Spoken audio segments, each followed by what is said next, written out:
Assalamualaikum warahmatullahi wabarakatuh. Perkenalkan, saya Fathamati Putri. Di sini saya akan mempresentasikan mengenai proposal penelitian saya yang berjudul Penyusunan Laporan Keuangan Berdasarkan Sak-Etap pada Apotek kedua Skoda di Lamongan. Kenapa saya memilih judul ini? Karena menurut saya laporan keuangan di Apotek kedua itu belum memenuhi standar akuntansi. Maka dari itu saya ingin mengangkat judul ini agar kedepannya Apotek kedua dapat melakukan pelaporan keuangan berdasarkan standar akuntansi yang ada. Latar belakang dari pemilihan judul ini ialah usaha kecil mikro dan menengah yang bergerak pada bidang ekonomi, yaitu apotek. Pada setiap usaha memiliki tujuan yang sama, yaitu memperoleh keuntungan yang sebesar-besarnya agar memenuhi dan mengembangkan usaha serta kehidupannya. Seperti halnya dengan tujuan berdirinya UMKM sendiri, menurut Undang-Undang Republik Indonesia tentang UMKM Nomor 20 Tahun 2008 Pasal 3 yang berbunyi, usaha mikro, kecil, dan menengah bertujuan untuk memenuhi dan mengembangkan usahanya dalam rangka membangun perekonomian nasional berdasarkan ekonomi yang berkendalian. Dalam menjalankan aktivitas usaha, seringkali pengelola UMKM sendiri merasa kesulitan dalam melakukan pencatatan terhadap apa yang terjadi pada operasional usahanya.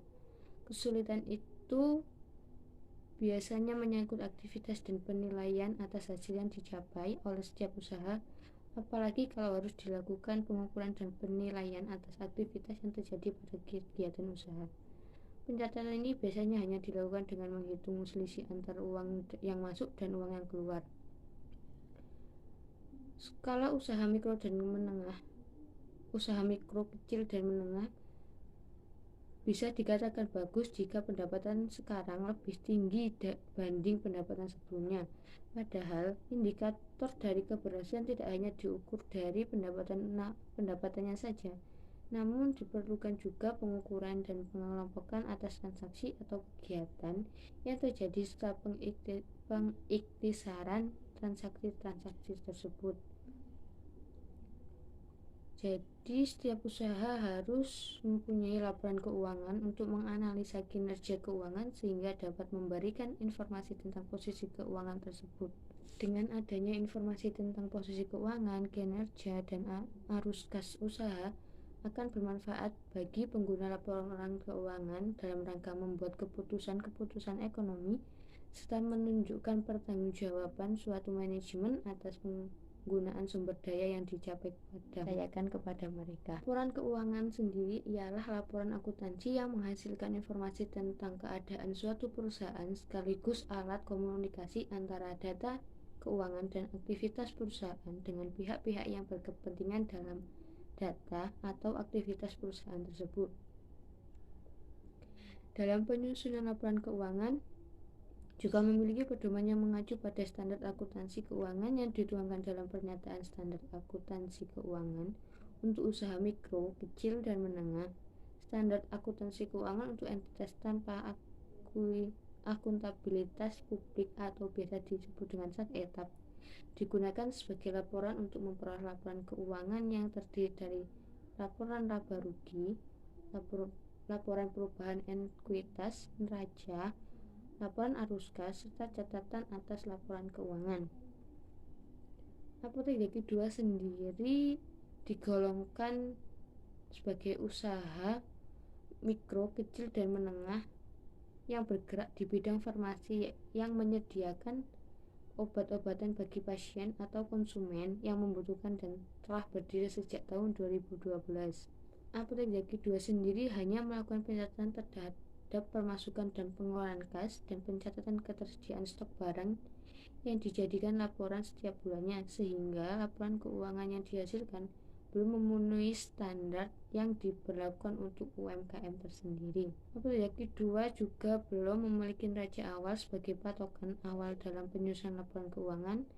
Dalam hal ini, Neraca awal memiliki manfaat yang besar untuk apotek gigi 2, yaitu untuk mengetahui posisi keuangan yang terdiri dari aset, kewajiban, dan modal yang dapat digunakan untuk tolak ukur dalam penyusunan laporan keuangan sendiri.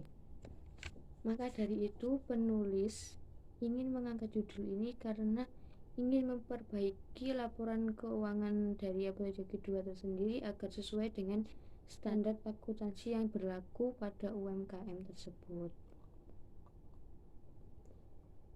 Yang kedua yakni rumusan masalah. Rumusan masalah sendiri ada 6. Yang pertama yakni belum adanya siklus dan kebijakan akuntansi pada apotek gigi 2, belum adanya neraca awal, belum ada laporan laba rugi, belum adanya laporan perubahan ekuitas, belum adanya neraca dan laporan arus kas.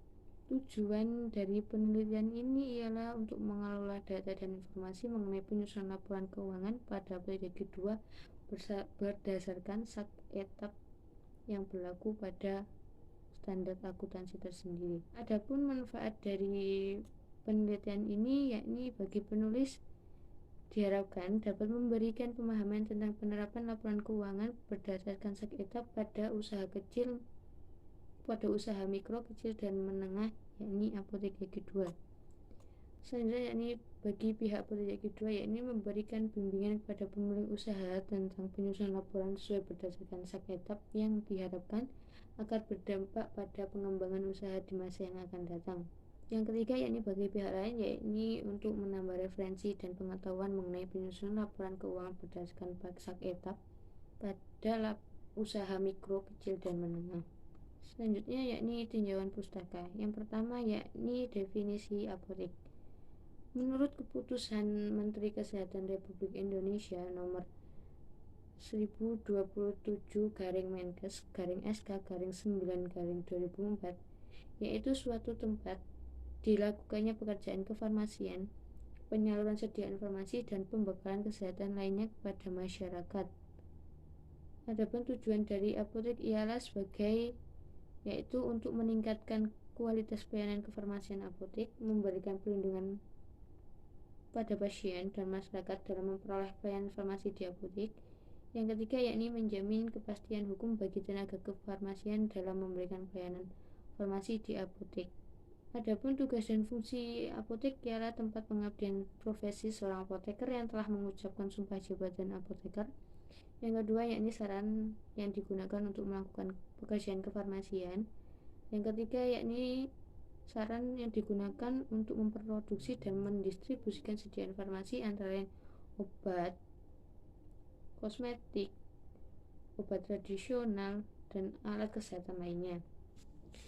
Definisi dari UMKM menurut Undang-Undang Nomor 20 Tahun 2008 tentang usaha mikro, kecil, dan menengah ialah usaha mikro adalah usaha produktif yang dimiliki oleh perorangan atau badan usaha perorangan yang memenuhi kriteria usaha mikro. Usaha kecil sendiri ialah usaha produktif yang berdiri sendiri yang dilakukan oleh perseorangan atau badan usaha bukan merupakan anak cabang perusahaan yang dimiliki, dikuasai, dan menjadi bagian langsung atau tidak langsung dari usaha menengah atau besar yang memenuhi kriteria usaha kecil. Sedangkan menengah sendiri ialah usaha ekonomi produksi yang berdiri sendiri yang dilakukan oleh perorangan atau badan usaha yang bukan merupakan anak perusahaan atau cabang perusahaan yang dimiliki, dikuasai, atau menjadi bagian baik langsung maupun tidak langsung dengan usaha kecil atau usaha besar dengan jumlah kekayaan bersih atau hasil penjualan tahunan. Berdasarkan definisi di atas tadi, dapat dikatakan bahwa usaha mikro, kecil, dan menengah adalah usaha ekonomi yang produktif yang digerakkan oleh orang perorangan atau badan usaha, namun dengan model usaha tertentu dan keterbatasannya dalam mengembangkan suatu usaha serta bukan anak perusahaan atau afiliasi yang dimiliki akan dikuasai oleh perusahaan atau koperasi. Kriteria dan ciri-ciri sendiri dari usaha mikro, kecil, dan menengah ialah memiliki kekayaan bersih paling banyak 50 juta rupiah, tidak termasuk tanah dan bangunan tempat usaha, atau memiliki penjualan tahunan paling banyak 300 juta. Memiliki jumlah tenaga kerja tidak lebih dari 4 orang. Selanjutnya yakni pengertian akuntansi. Pengertian akuntansi menurut Mulyadi tahun 2001 ialah proses pengelolaan data keuangan untuk menghasilkan informasi keuangan yang digunakan untuk memungkinkan pengambilan keputusan dan melakukan pertimbangan berdasarkan informasi dalam pengambilan keputusan. Atau dapat disimpulkan bahwa kegiatan informasi merupakan proses yang terjadi dari identifikasi, pengukuran, dan pelaporan informasi ekonomi. Informasi ekonomi yang dihasilkan oleh akuntansi diharapkan berguna dalam penilaian dan pengambilan keputusan mengenai suatu usaha yang bersangkutan. Kegunaan akuntansi tersendiri ialah untuk menyajikan informasi ekonomi dari suatu lembaga atau badan usaha kepada pihak yang berkepentingan, baik dalam perusahaan itu sendiri atau pihak-pihak di luar perusahaan. Sedangkan untuk laporan keuangan tersendiri yakni laporan yang sangat dibutuhkan bagi dunia bisnis dan ekonomi, khususnya dalam pengambilan keputusan. Dalam proses akuntansi diidentifikasikan sebagai transaksi atau peristiwa yang merupakan kegiatan ekonomi perusahaan yang dilakukan melalui pengukuran, pencatatan, pengelolaan, penggolongan, dan pengiktisaran sedemikian rupa sehingga banyak informasi yang relevan dan saling berhubungan satu dengan yang lainnya dan mampu memberikan gambaran secara layak tentang keadaan keuangan serta hasil-hasil yang telah dicapai oleh suatu perusahaan yang disajikan dalam bentuk laporan keuangan tersebut. Untuk tujuan laporan keuangan tersendiri yakni untuk menyediakan informasi yang relevan mengenai posisi keuangan dan seluruh transaksi yang dilakukan oleh suatu entitas pelaporan dalam satu periode pelaporan. Standar akuntansi keuangan entitas tanpa akuntabilitas publik merupakan standar akuntansi yang penggunanya ditujukan untuk entitas usaha yang tidak memiliki akuntabilitas publik seperti entitas mikro, kecil, dan menengah. Lanjutnya yakni metode penelitian. Di sini saya melakukan penelitian menggunakan deskriptif komparatif di mana saya mengumpulkan, mengevaluasi, serta membandingkan penyajian laporan keuangan apalagi kedua dengan sak etap yang berlaku saat ini. Untuk lokasinya sendiri yakni penelitian ini dilakukan di Apotejaki 2, Jalan Airlangga, Desa Menongo, Kecamatan Sukadadi, Lamongan.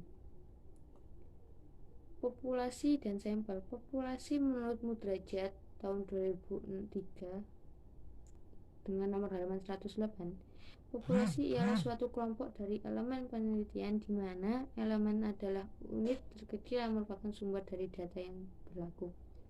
Sedangkan sampel menurut Sugiono pada bukunya pada tahun 2007 halaman 81 ialah sampel adalah bagian dari jumlah dan karakteristik yang dimiliki oleh populasi tersebut. Untuk sumber data sendiri yakni menggunakan sumber data sekunder yaitu berupa laporan keuangan sentra neraca, laporan perhitungan hasil usaha, dan laporan perubahan ekuitas yang ada. Definisi operasional variabel yang pertama yakni analisis laporan keuangan. Analisis laporan keuangan merupakan pemecahan atau penguraian suatu unit menjadi bagian terkecil dengan menggunakan laporan keuangan yang meliputi neraca, laporan laba rugi, dan laporan arus kas. Selanjutnya yakni kinerja keuangan. Kinerja keuangan merupakan hasil dari banyak keputusan individual yang dibuat secara terus-menerus oleh manajemen yang dituangkan dalam kelompok laporan keuangan. Untuk teknik analisis data sendiri yakni pertama menggunakan dokumentasi berupa dokumen dan arsip yang relevan yang dapat dibuat dari catatan atau dokumen yang ada seperti profil usaha, laporan keuangan atau neraca. Yang selanjutnya yakni interview atau wawancara di mana ini dilakukan dengan pihak yang bersangkutan untuk memperoleh informasi mengenai jenis usaha dan penyajian laporan pada Apotejaki 2. Sekian itu tadi penjelasan saya mengenai proposal penelitian yang saya buat. Mohon maaf bila ada salah kata. atau kurangnya informasi yang saya berikan, saya akhiri. Wassalamualaikum warahmatullahi wabarakatuh.